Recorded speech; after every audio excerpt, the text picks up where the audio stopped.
Greetings, ladies and gentlemen. Thank you for joining us for another episode of Federal Lands in the United States, the history of federal lands in the United States, with our author and esteemed colleague, Ron Nielsen. Ron, thanks for joining me today. Thanks for having me, Tom.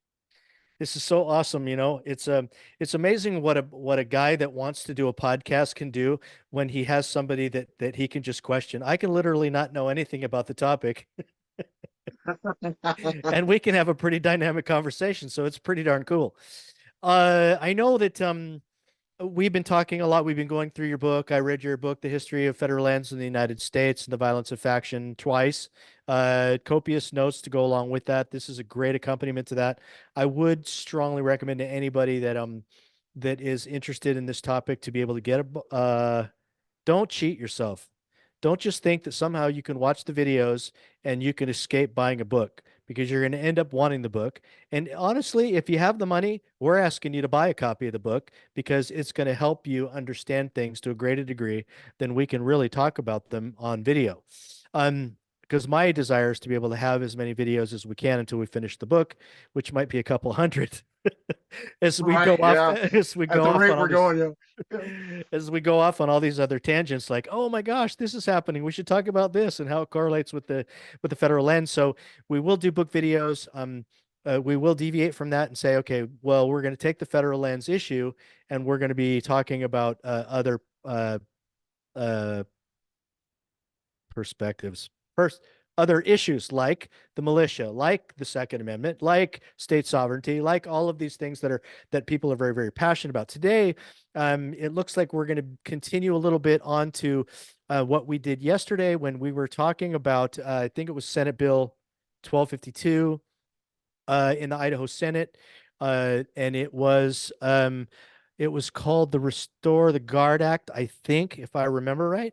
I think Ben Adams is the sponsor for that, and I think I know who the guy that wrote the bill is, but I can't be sure, so I'll probably refrain from mentioning that.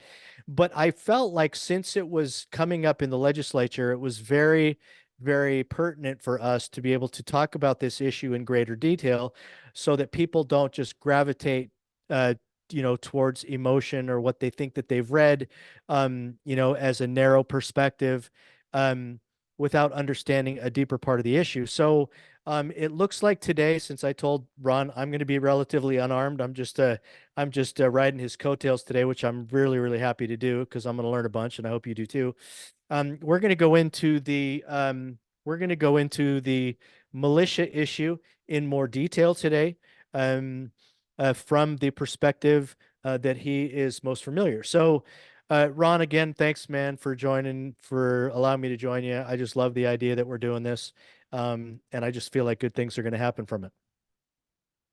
Awesome. Well, thanks for having me. Give me the opportunity to explain in further detail what I've written in the book. And a lot of people have said that it's information dense. One of the things that I tried to do is I tried to steer away from taking the information that already exists on a lot of these subjects and including it in the book. I wanted to keep the book, all of the stuff that the narrative that's been said to us in the United States for 230 years, uh, let them have their narrative. I'm going to include everything that's not been discussed, that wasn't included in the narrative.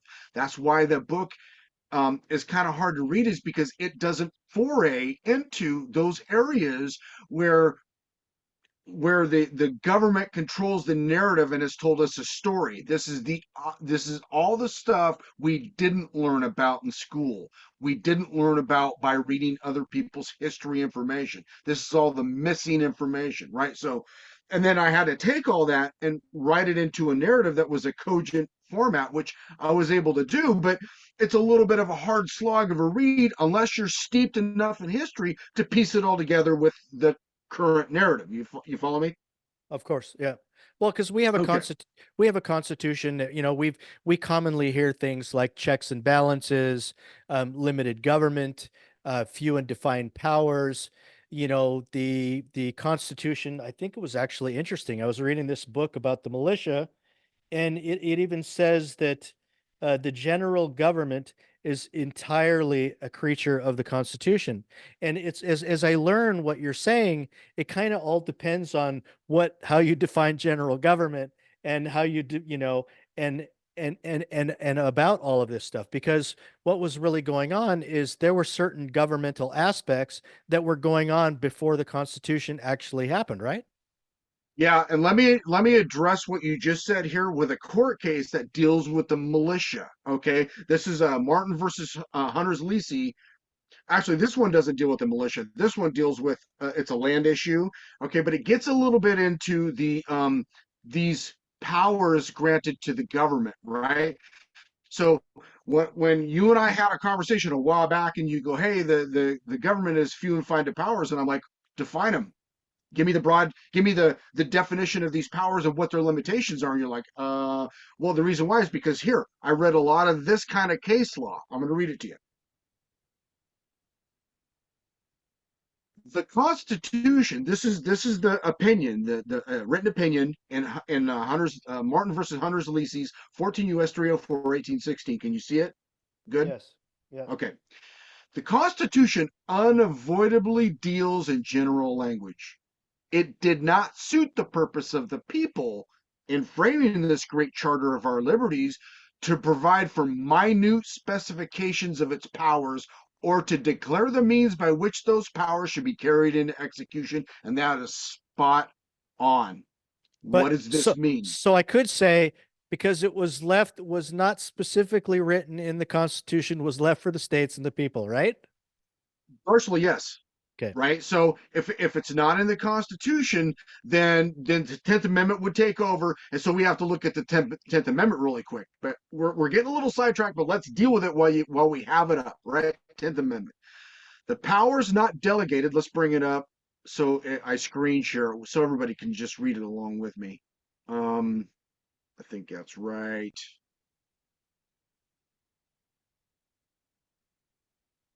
Can you see that? There it is. All right.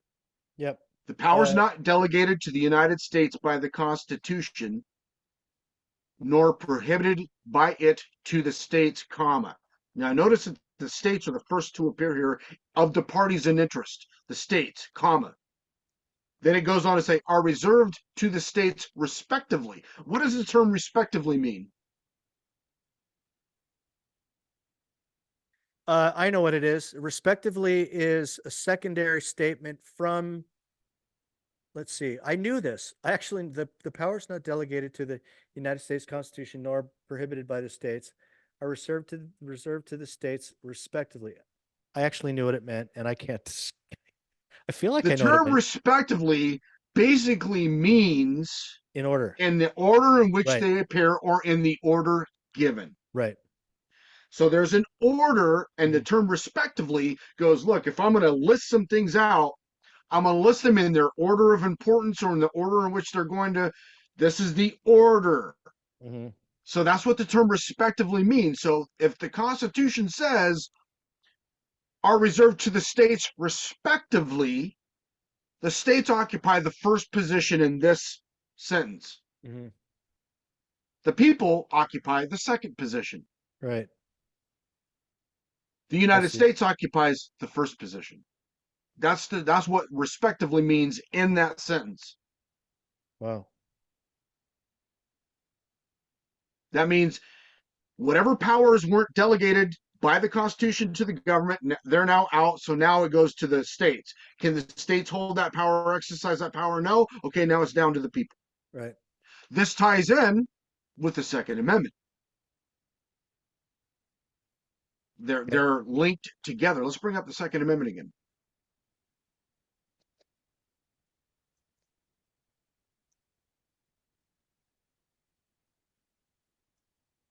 And I'm going to screen share this. I think I've got it up. I see it. A well-regulated militia. You see that on my Mhm. screen? Yep. Okay. A well-regulated militia being necessary to the security of a free state. If we use our respectively term and the order in which they appear, then the militia and the free state go hand in hand. So Right. you got the militia, Then you Hmm. have the free state. So that would be the purpose of the militia, a free state. Hmm. Then if you've got a militia and you want to have a free state, then you have to have the right of the people to keep and bear arms shall not be infringed. Right. If we're using the term respectively in this sentence, Hmm. so what does that mean? Well, that ties in with the 10th Amendment power, right? So whatever the state doesn't get goes to the people. Well, in the Second Amendment, this has nothing to do with anything other than the freedom of the state. Okay, so then now we got to get into, well, what about the government's power to call forth the militia? That's Article 1, Section 8, Clause 7, Clause 15 and 16, right? So, but we're just concerned about 15 right now. Article 1, 8, 15. All right. Hmm. So, can you see that? Clause Yep. 15. Clause 15, calling for militias. Yeah. To provide for calling forth the militia to execute the laws of the Union, suppress insurrections, and repel invasions. Hmm. This are the constitutional applications of how the United States government can call forth a militia. Here's the problem that we have. When we look at this, nowhere here can you even imply that any of this operates off the contiguous United States and overseas. Can you? Can you make it say that Not somewhere? at all. Not at all. Ah, Unless for sure, let's see, to provide the calling for the militia to execute the laws of the Union, unless unless they are part of the Union. so then we go, well, wait a minute. To execute the laws of the Union, that's an interesting phrase, don't you Uh-huh. think? It The is. laws of the Union. What does that mean? Well, Hmm. can our adversaries use that section of this to move the United States military out of the contiguous United States and fight in wars or police actions off the American continent? That's what they've been using. I'd say no. Execute the laws of the Union. Because because the laws of the Union, I would assume, and as anybody else would, that they're talking about the Constitution, right? Yeah.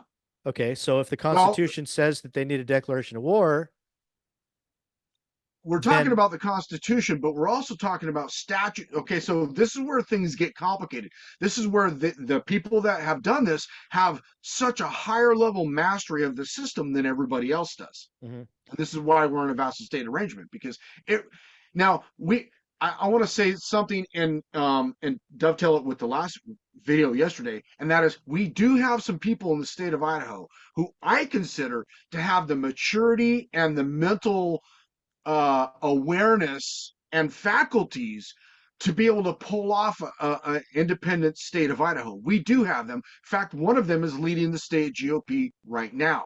She's demonstrated to me that she has a level of command over the system locally to where she can do things like avoid what happened when the legislature passed that piece of legislation that put a stop to the normal primary process in the state of Idaho or moved it back. And we wanted our place in the line. And so she goes, well, okay, there's another way to do this. She had enough command over the system to go, I'm not going to be stopped by that. And the laws and the structure of the system doesn't bind me to that decision. We'll go another route. That's the kind of leadership we need, right? She's Right. demonstrated an ability to think outside the box here, right? So that's the kind of shit we need to see from our representatives that are running the state. It's the only way we're going to get out of the vassal state arrangement. Okay, so Okay, wait. So I haven't, if you don't lose your train of thought, I really want to be able to nail down this laws of the union thing. The laws of the union is capitalized. The laws in union are capitalized. So I think it's important for us to be able to have an understanding of what those laws are. Now, I think when we were hanging out before a long time ago, we had talked a lot about the statutes at large. Is that any part of this, or when I guess I should say that I should say, Ron, what are the laws of the union what are they talking about when they say the laws of the union? okay, so this is hard to to contextualize unless you understand the history of the program. So let's just deviate for just a moment. Let's go to militia in Wikipedia. Let's just read what it says in the militia or history of the militia. Let's just do it that way. Let's go history. Actually, let's do this. National Guard. Let's see if we can find National Guard here. And we'll read it out of Wikipedia because National Guard, United States. All right. People are going to give you a hard time for using Wikipedia.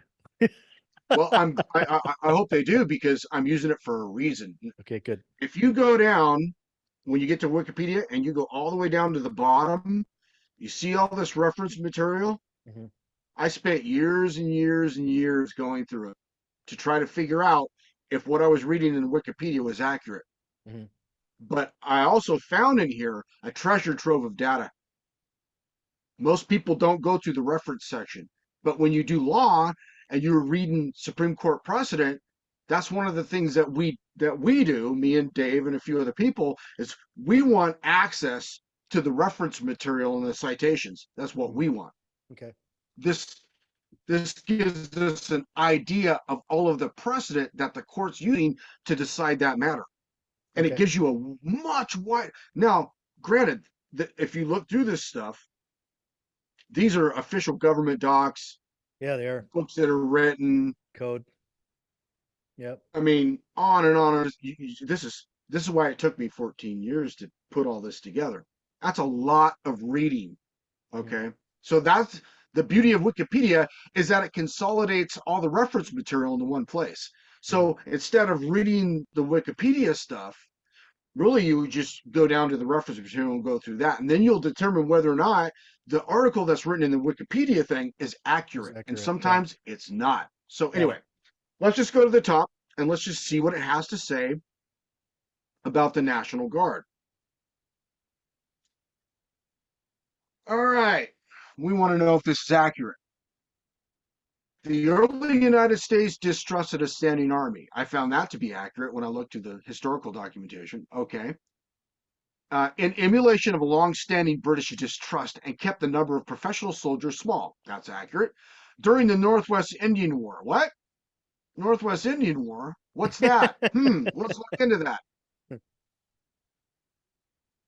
The Northwest Indian War, 1785 to 1795, also known by other names, was an armed conflict control of the Northwest Territory. Why didn't they just say that? Everywhere you go, everywhere I went, they avoid this like the plague. Avoid it. And whatever they have to do to make sure that nobody understands that there was a national territorial government. And it just happened to be the battle for Ohio. This was the battle for Ohio and the Maumee Rapid Indians that I wrote about in the book. I didn't get it from here. I got it through the Library of Congress and the military history. It's where I got that. I didn't get it from here.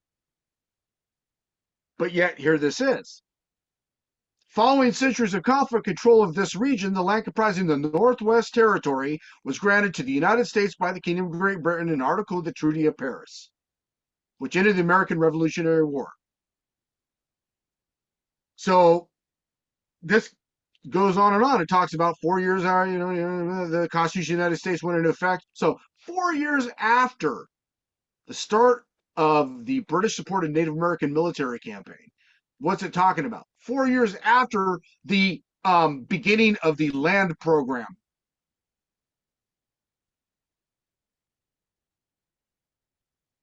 The Constitution of the United States went into effect. George Washington was sworn in as president, which made him commander-in-chief of the U.S. military forces. Does it say that he was sharing that power with Arthur St. Sinclair. Clair's defeat in 1791. Right. Wherever you go, if you understand what's written in my book, wherever you go, you're going to run into this. You can't avoid it. It's everywhere. Okay. which among the worst defeats ever suffered at the history of the U.S. Army when they met up with the Miami Indians and the Battle of Maumee Rapids. I call them the Maumee Rapid Indians. Okay, and it talks about St. Clair's devastating loss. Um, I write about this. Campaign up the Great Miami, the Maumee River Valley.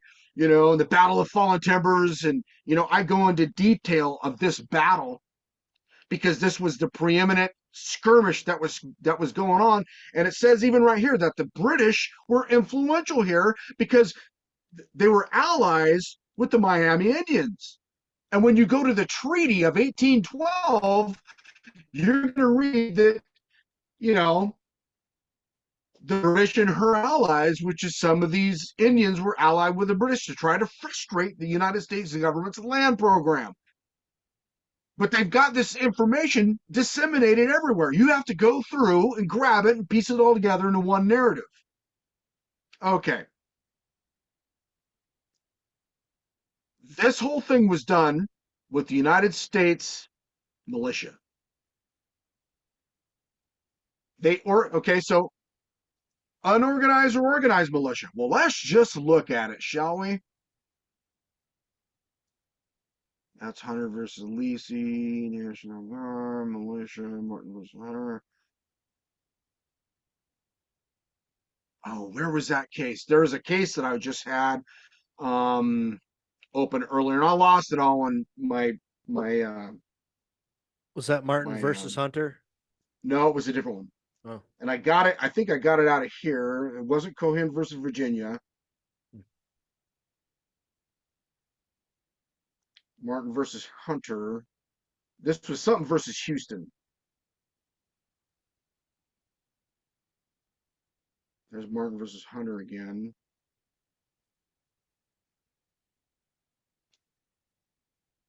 And I might have gotten it out of one of the other cases.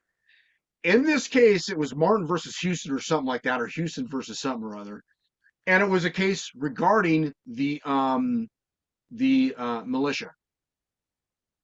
And in this case, it was admitted in the Supreme Court that prior to the adoption of the federal Constitution, there was no such thing as an organized militia in the United States.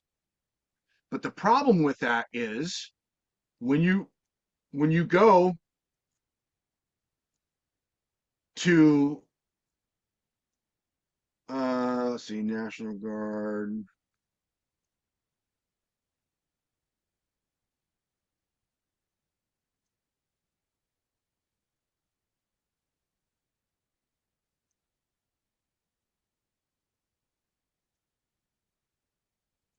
There it is. It's underneath that. When you go to the Dick Act, the Militia Act of 1903, and you look at the history,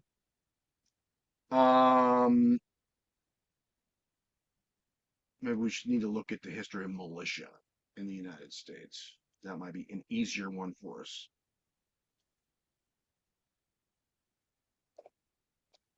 It doesn't tell, or it gives sort of well, I'll just read it.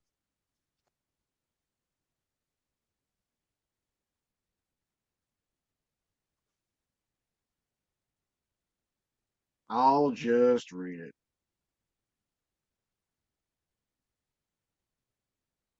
If I can find it.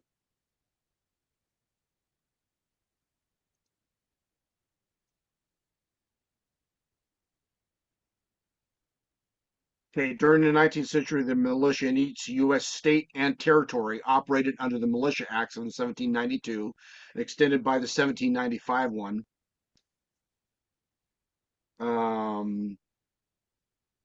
The solution was also employed during the Mexican-American War and in the Union Army. So when you look at the history of the militia, it clearly attaches it to the American Civil War, the Mexican-American War, the Spanish-American War, right? It attaches to every one of these conflicts because it was being done by the United States national constitutional territorial government, or non-constitutional territorial government. But for whatever reason, from a military national security perspective, they don't want us knowing that all of these things were actions that came from the territorial national government. And I wonder why. So let's just figure out why. Here's the reason why. Judge Harlan Marshall's dissenting opinion. I'm going to read the bad part first, and then we'll kind of get into some of the nuts and bolts.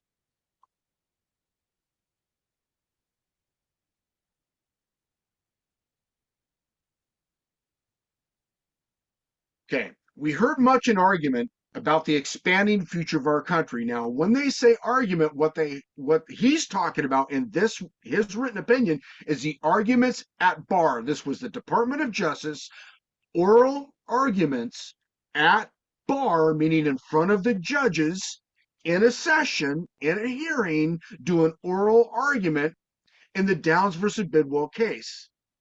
And the things that they were saying in argument orally at court were baffling to this judge, right? So he's trying to wrap his mind around some of the shit that these people were saying. We heard much in argument about the expanding future of our country. It was said that the United States is to become what is called a world power. And that if this government intends to keep abreast of the times and be equal to the great destiny that awaits the American people, it must be allowed to exert all the power that other nations are accustomed to exercise. What does that mean? Well, let's find another spot where we might talk about that, shall we? Sounds like exclusive jurisdiction over the whole overall nations. Empire status, right? Here's what they were saying at bar. This is what the judge is talking about. He said it previously. I'm going to get into it. The idea prevails with some, indeed.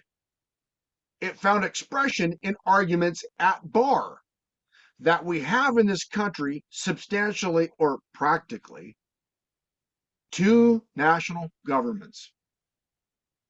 I did see one.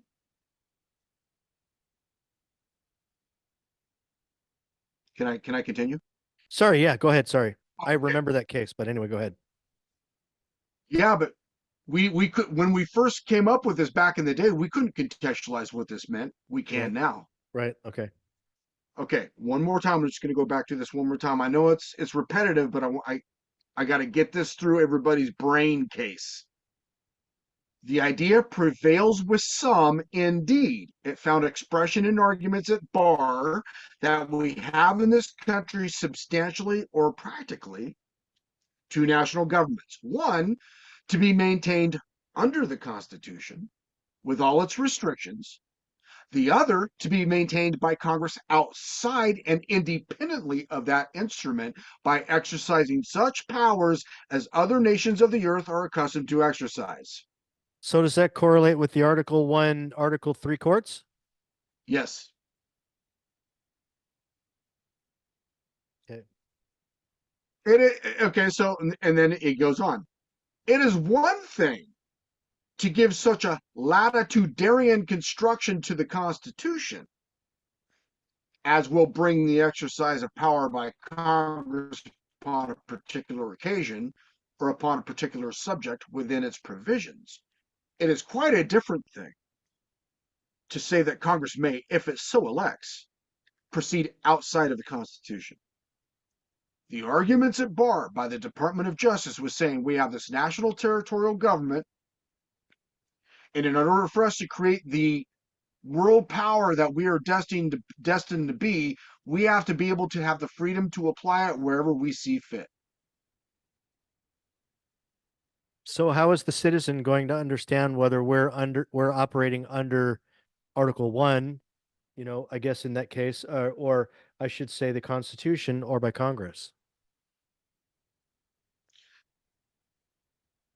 What these people have done is suspended the intention of the land program, held on to the exclusive power domestically, and have tried to use that exclusive power to create the Hamiltonian federalist system that results in a vassal state arrangement across the United States in the hands of the winners of the North at the close of the revolution, the Civil War, which was the faction that we would identify now as the rhinos and the neocons. They're the ones that control this military system, and these are the ones that you have to understand that Teddy Roosevelt sent told Philander Knox, so that people that may not understand, in 1901, the President of the United States was Teddy Roosevelt. The Attorney General of the United States was Philander Knox. Teddy Roosevelt, it's clear in the record, went to Philander Knox and told him, I need you to go intervene on the Bidwell case. Why would the United States want to intervene in the Bidwell case? Because of the potential outcome of the loss of the exercise of the exclusive power, Mm-hmm. both domestically and overseas. And then he's like, no, if we're going to be a world power, we need to be able to utilize that power wherever we need to. And part of that was confusing the This idea. relates to the United States militia. Why does this relate to the militia? Because it was the militia that was a part of this territorial government. And they used that militia to settle the United States, to fight the Mexican American War, to fight the Spanish American War, to fight the all of the Indian situations in the Northwest Territories, all the way to Chief Joseph for the in the state sake of Idaho. for the sacred purpose of westward expansion, right? That's right. In the name, So wow. historically, so we think, well, they seized with the Dick Act of 1903. Let's bring up the Dick Act of 1903. We think everybody says, well, they seized the United States, or they seized the militias and federalized them. I'm like, well, they were federalized before then to some degree because they were they were a mandated component of the prior to the application of the land program. There was no such thing as an organized militia, national organized militia, Mm-hmm. regardless of what Wikipedia tells you. Mm-hmm. It's not true. So this was a product of the territorial government, right? That's right.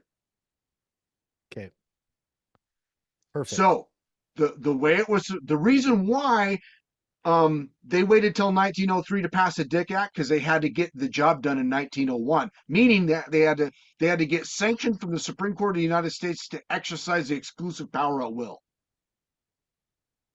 Once they got that, they said, "Okay, we're taking command back over of the militias that we had left to the states at the close of the program at the because all the states had been organized and they were all being admitted, and almost all of them domestically were admitted by 1901 into the Union. And so there was no need for these militias anymore. And so the way the program was supposed to be is that the states would have that militia intact at all times, unless the three things were met in Article 1, Section 8, Clause 15, and that is invasion, the basically obedience to the laws of the United States, invasion, and Insurrection. insurrection. Mm-hmm. Those would be the three ways that they could do it. And they said, well, no, look, if we just don't relinquish our exclusive power and our territorial system, we can still have command over the militias domestically.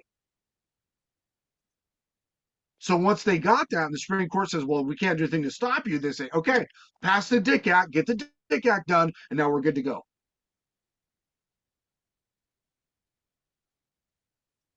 Got it. Interesting. Well, I was actually So I had I think I had mentioned to you off air I had purchased several books from Edwin Vieira Jr. and he's the one that wrote the Constitutional Homeland Security Volume 1, And it is fascinating because it doesn't cover anything about what you're talking about. It covers the mainstream understanding. We, the people, repel invaders, put down domestic insurrections, and enforce laws. But you know what I just recognized that popped out like nothing ever has? It's the What? militia of the several states. Right. No, So seriously. I mean, I don't know if you're understanding the ginormity of what I think I just saw. It was people see it as the militia, right? It's kind of like people yes, read the Second Amendment or they read biblical scripture or whatever. They only read like one part. They don't read the whole yes, thing or anything yes. before it or after it. But it's really weird that the militia of the several states doesn't mean state militias. Well, hold on. Wait, stop. Wait, wait. Let's get into that. Okay. So, and I don't want to All right. derail you. I was Well, looking no, at, you're not derailing me. I think you're bringing up something that's relative and very relevant to this okay, conversation, right? It's like, okay, how are we supposed to view all of this, right? right, Because he's writing it one way, right. and yet the historical record is kind of pointing to another thing going on here. It's like, well, we have to decide which historical narrative we're going to accept. Either we're going to accept the one that I'm laying out, or we're going to accept the one that we've been fed. It's true. That's the first thing. If we're going to accept that this is the actual historical narrative, then Edwin Vieira left some things out. Now, did he leave it out purposefully? I'm sure not, because even the Supreme Court of the United States didn't understand this. You could clearly read his dissenting opinion here and go, I don't know how they can say what they're saying at bar. Right. It doesn't make any sense to me. His whole dissenting opinion is he's perplexed. You can see it clearly. It's in the writing. He's going to look, if the national government is in any sense a compact, it is a compact between the people of the United States. So he's writing about the system of government that everybody thinks that we have. Hmm. That's what he's saying here. And then he Right. goes, then we get to the arguments at bar, and they're telling me something different. And the problem is when we look at the documentation provided by the government, we have to conclude that there's something to it because we didn't understand the nature of the land program until we took up this case. And this is very disturbing. So here's what the judge says. Check this out. He goes on to say, in the opinion to which I am referring, he cites the Martin versus Hunter opinion. In the opinion to which I'm referring, it is also said that the practical interpretation put by Congress upon the Constitution has long been continued and uniform to the effect that the Constitution is applicable to territories acquired by purchase or conquest. It's like, whoa, wait. We saw earlier in our videos that the debate in Congress was the opposite. The Constitution did not follow the flag. Right. And he's Right. saying, well, wait a minute, let's go back to it again. In the opinion to which I'm referring, it is also said that the practical interpretation put by Congress upon the Constitution has long been continued and uniform to the effect that the Constitution is applicable to territories acquired by purchase or conquest, only when so far as the Congress shall direct. That while all power of government may be abused, the same may be said of the power of the government under the Constitution as well as outside of it. If if it once be conceded that we are at liberty to acquire foreign territory, a presumption arises that our power with respect to such territories is the same power which other nations have been accustomed to exercise with respect to territories acquired by them. He's going, this is what we're being told now. It's almost as if this judge is reading a totally different version of history that is being implemented by those that are implementing it, whether it be Congress, whether it be something else, right? And so 100%. it's kind of like us. We're like, okay, well, the Constitution clearly says that if we look at things through the lens of freedom and things, which I commonly tell people when I'm explaining things, is if something particular yields on the or sides with the more freedom position, that's the position that we're supposed to take. No standing armies would be something that I would automatically accept to be true because of what happens historically when you have that? Well, you have the legislature that's gone rogue or whoever that's allowed, or the national the Northwest Ordinance or whatever that has allowed the standing army. But then you have a judge that's supposed to rule on opinion based on not only his knowledge of history, but but the but what has actually his version of history versus the history of actually what's happened, and they clearly are not the same. Right. So we're talking again, this whole opinion is about the power of the system and the system that power over the militias and created a national militia force. Okay. And I want to go on. I'm going to continue with this opinion because this is some disturbing stuff. The logical inference is that if Congress had power to acquire new territory, which is conceded, that power was not hampered by the constitutional provisions. That if we assume that the territorial clause of the Constitution, Article 4, Section 3, Clause 2, was not intended to be restricted to such territory as the United States then possessed, there is nothing in the Constitution to indicate that the power of Congress in dealing with them was intended to be restricted by any of the other provisions. This is the exclusive power in Article 1817. And that the executive and legislative departments of the government have far more than a century interpreted this silence as precluding the idea that the Constitution attached to these territories as soon as acquired. But it didn't. One So more layman, time. I have to This, interject with layman's terms at some point, just so that we have a clear understanding of, I'm going so to. people understand. Okay. So here's what he's saying.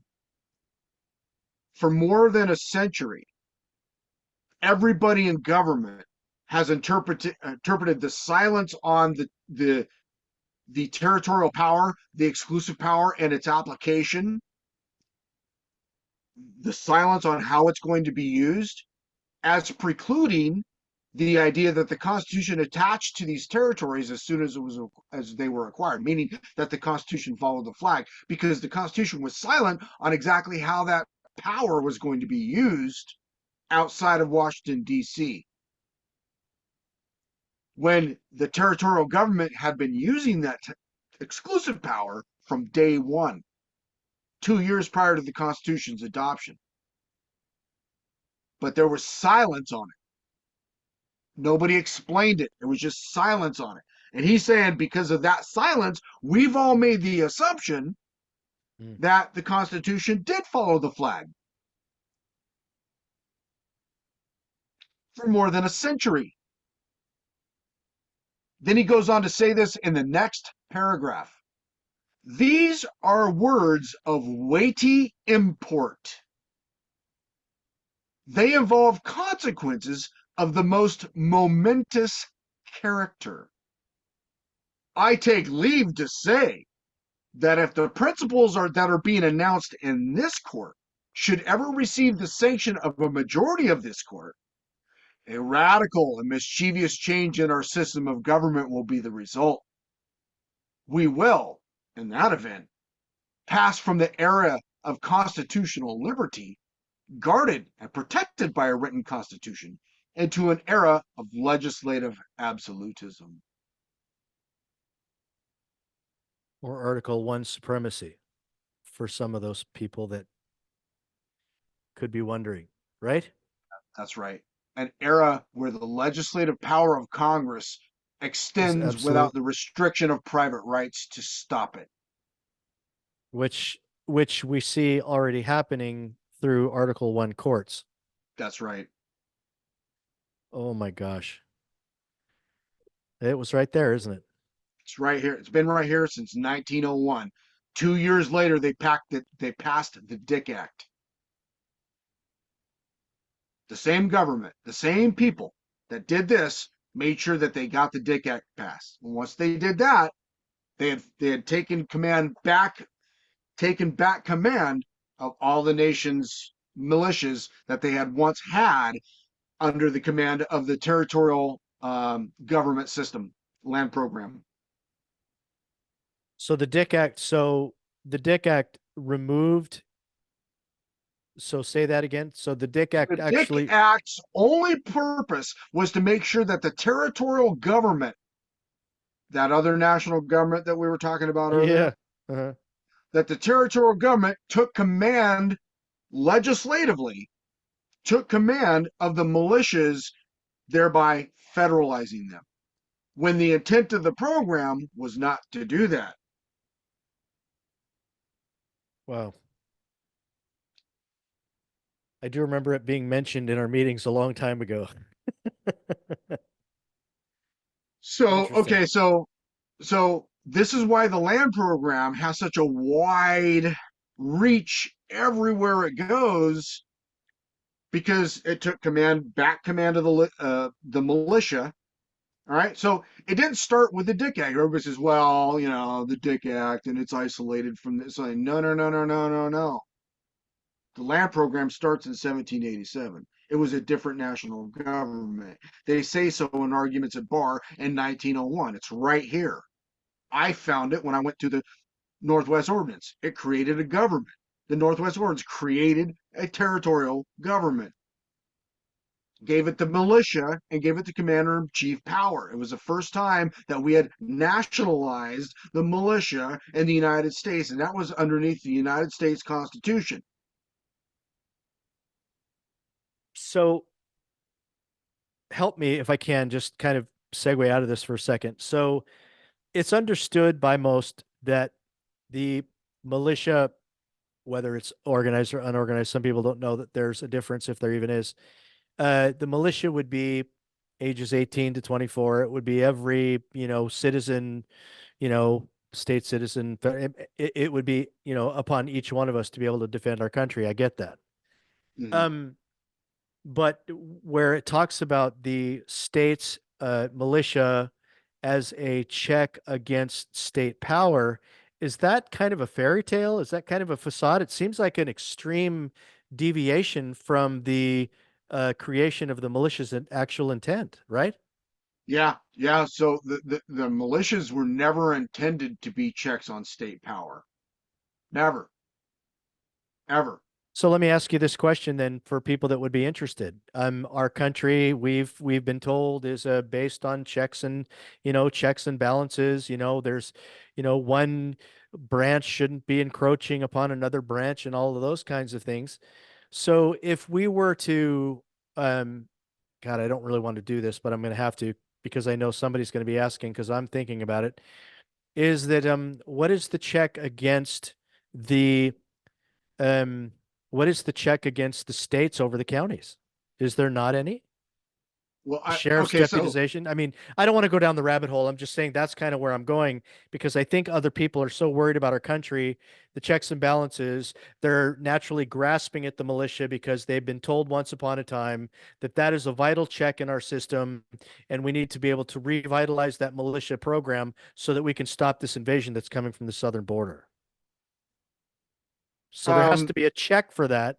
If the states are derelict in defending the state, the counties are probably left to be able to defend their themselves in the individual counties, right?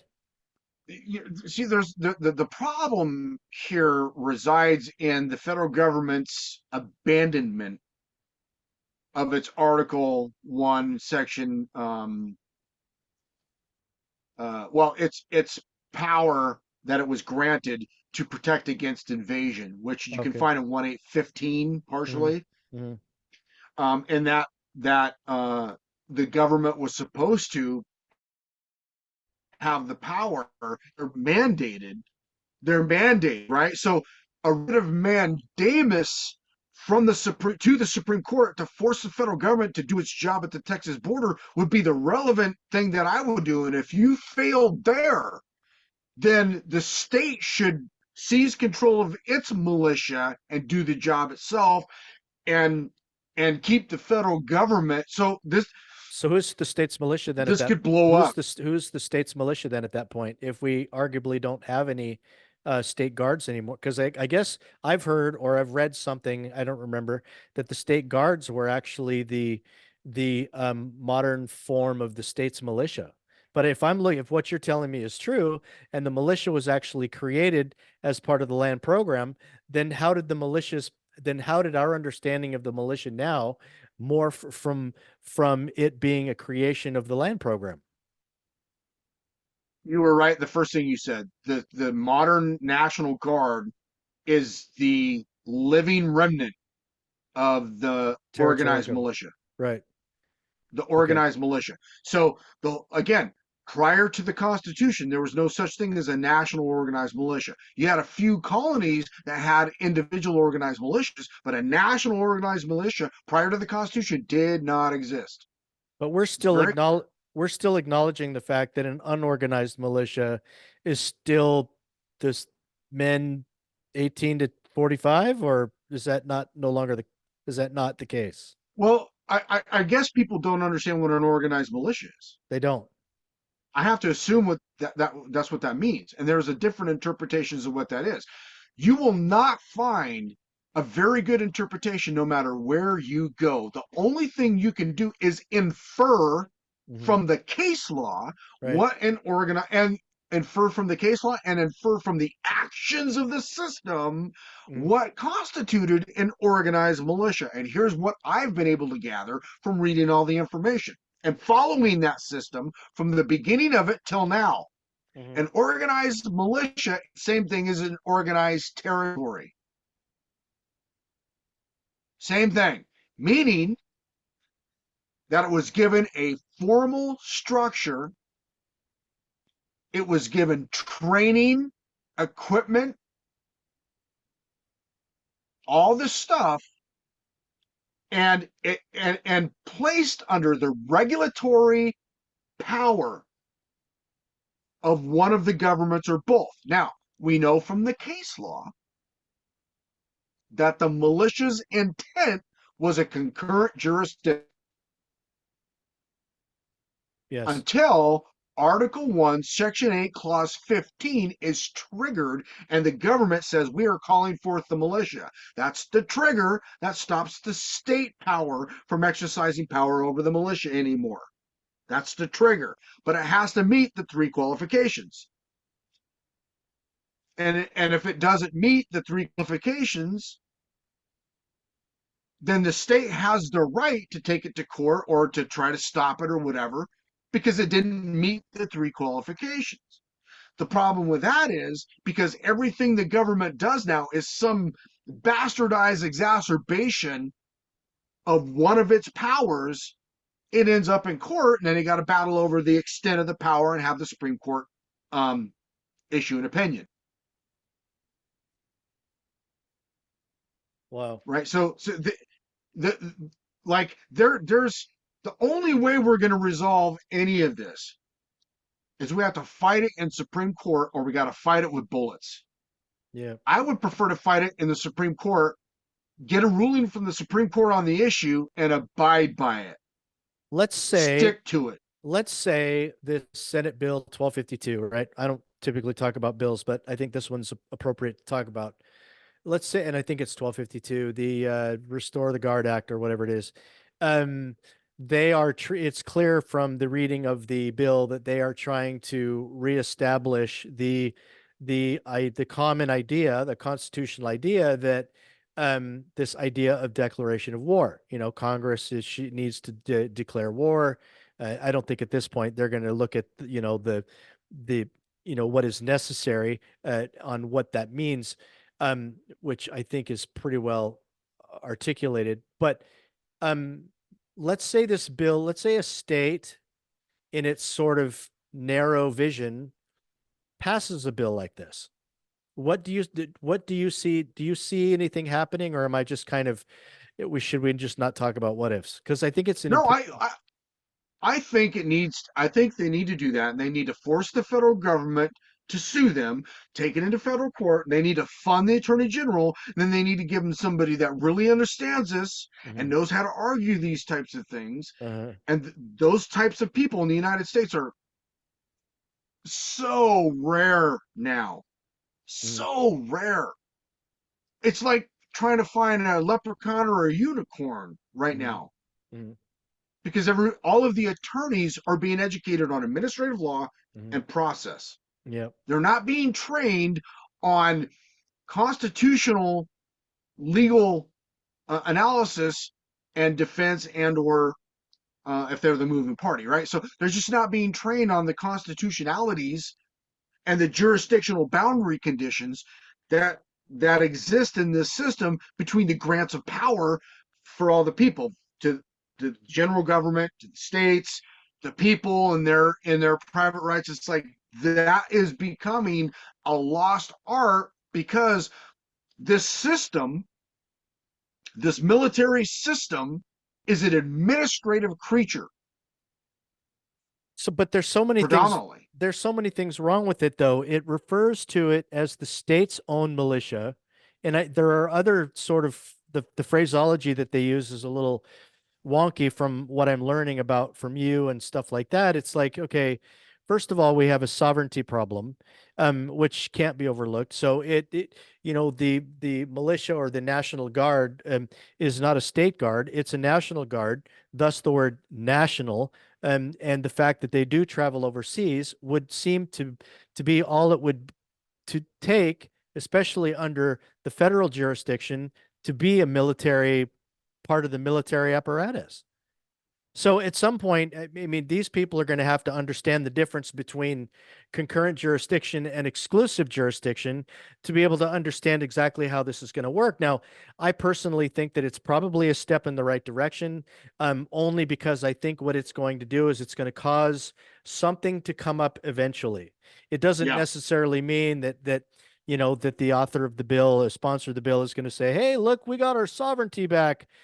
Because eventually, what I see this doing is actually triggering the federal government to be able to take a position that the state, in its maybe ignorance, feels like it did, but it's only going to be faced to realize that it didn't. sure. I agree. Okay. I'm on board with you 100%. I think Okay. if the state just pushes this bill through, it'll bring the conflict up that needs to happen, Right. and have this battle. Because look, this will be fought in front of the Supreme Court, because Right. it's original jurisdiction of the Supreme Court that's going to have to deal with this matter, and that's exactly where this needs to go. Well, So, that's gonna, dude, if that happens, they're gonna bust this land program wide open. You know that, right? right. I mean, because So that's the between essence of date, where it comes from. yep, And so yep. the So states are working for you, brother. yeah, so I'm loving it. It took me a while to really look at this thing and go, this could be a blessing in disguise here. So that's why I wanted to do another video with you today. And I'm like, okay, you know what? Let's do this. Let's just leave the state to their devices. Hopefully it passes. Hopefully the federal government challenges it legally. Hopefully it goes to the Supreme Court, because you're going to have a series of cases go before the Supreme Court that are going to rock the system. So what's the states? Let's say that we were involved in part of this process, and hopefully it is. I mean, we kind of are anyway.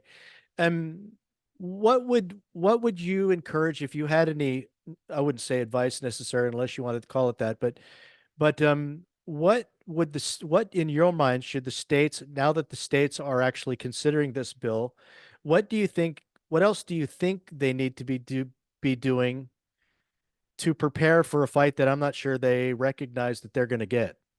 I think we need to deal with the incorporation issue in the state of Idaho. We can't have 1,056 political subdivisions Hmm. that are under home rule when the Hmm. state has mandated that all of our political subdivisions are under Dillon's rule. And then we make it so that the 10th Amendment power of the state can be dispersed through the home rule program, and all the and look, and I've been talking with people across the state of Idaho. There are people in some of these political subdivisions that absolutely do not want to be incorporated. They don't want to be a part of the state at all. Like, I don't think these people, they don't know this. They don't understand anything about this. This is nascent. Like this, no, as far as I know, aside from the Supreme Court of the United States in 1901, this conversation's not been had. Not like this. And nobody better to bring it up right? than I can imagine you just sitting in the Supreme Court because you're the only one that knows anything about this topic. Well, Well, I think it's look, I think it's important because I think Senator Adams is pushing this bill. I think I know the guy that created it. And so it would be interesting. I actually sent him the video from last night and he actually watched it. And so it was really good. So oh, I'm hoping that he might let that stew a little bit and try to reach out to you or whatever send him and this try to one and further go, look, discuss. yeah, and tell him, hey, Ron thought it through, and as far as strategy goes, because that's what we're talking here, is strategy, Right. right? It's a good strategic move. If the state of Idaho can legislate and force the federal government to take it to court because the federal government might lose a right, that is the best way to get the trigger the federal government and the state to have this fight in front of the Supreme Court so the Supreme Court can handle once and for all some of these problems. But we're going to have somebody that can actually stand up in court that's got any knowledge on the topic. And quite Right. honestly, if you're the only one that I know that is even remotely talking about this issue from this perspective, that leaves you, man. I'm Right? busy. I I'll mean, be busy that week. I gotta go have my hair did, and yeah, it's true. I mean, that would be that would be quite a that could be quite a thing to be able to add to your resume, my friend. It really could be. well, I don't really want to be engaged. Look, let's be. I am not a politician. I don't have the temperament for it, right? I'm a construction guy. I like to build stuff. Those are rough and tumble dudes. I'm a rough and tumble guy. I was raised that way. So, after Pete Nielsen put me in my place, many years ago, and he rightly Mhm. so. From that moment on, I realized, I just don't have the natural personality to be in politics, right? So I could talk about this stuff and I can, point to this thing and that, and I can reason this stuff out at a very high level, and I can do law, I can write papers and stuff, and I can argue my cases and that sort of thing in a courtroom. But politics is a different creature, man, and I am just not built for it, Well, right? I don't have the temperament. that's why your writings and that's why the videos are supposed to be the hook for somebody that has political aspirations that really wants to be able to do something great for a nation. I mean, Yeah, unseating this concreted barricade of misleading information is vital to the continual existence of this country. I mean, if things agreed. continue this way and people are going to live this ignorant and they're not going to be able to see the foundation, and that's what I call this, is the foundational aspects that even underline the Constitution, which people think that the Constitution is that foundation. I think we're in a lot of trouble. And you know, that's why I enjoy visiting with you on here to be able to learn about what this is. I'm hoping that I can eventually take, if I have not, I don't have political aspirations. I just have a big mouth. But, um, even if I can take what I've learned and open my mouth and people seem to like it, then perhaps I might be able to help change the fabric of, you know, of our culture and our country just doing what I know. So I think it's vital. I think it's hugely important. I knew how important it was when I started reading it. I especially knew how important it was reading it the second time. And then I really realized when I started writing piles and piles of notes, trying to figure out how I was going to digitize them all. Anyway, I think we're up on, I think we started at 2:20 and we're at 2:23. So we're a little over an hour. Did you want And, to, and I think I got across from, because this is, I had to show the receipts, right? So I said a lot of stuff yesterday. I had to show the receipts. right? And so I wanted to walk everybody through and like, these are the receipts and this is the situation. And this is the legal, lawful situation that the militias were in and are in now, right? And this is how it happened. It wasn't just the Dick Act. They had to have the 1901 decision in Downs versus Bidwell to get there, but this is systematic, right? Mhm. So hopefully everybody understands what these videos. It goes watches them multiple times if you need to. This is written about in the book, but there's so much data. I mean, I've got a lot of reference material in the book, and Yeah. that's the best place to go is the book to get all the reference material and the military reports and this sort of thing. I'd So really like to get the I'd really like to get all the evidence, and I know it's sad to be able to use and abuse you, but I'd really like to have that evidence available for people to download or at least read only on their own. Um, yeah. So do you think this topic is this something that we can leave that's adequately covered, that we can just leave this one behind unless we have any further I questions think or so. okay, I think so. Well, we're still in the military aspect of the book. right. So when we go back to the book, we're probably going to revisit this a little bit here and there. So we're Okay. going to throw some more meat on the bone as we go. Okay. So what I'd like to do, and I don't know if people need to hear this, but I think it's maybe, if there are certain links to certain documentation that you have, I would like to include those in the comments eventually.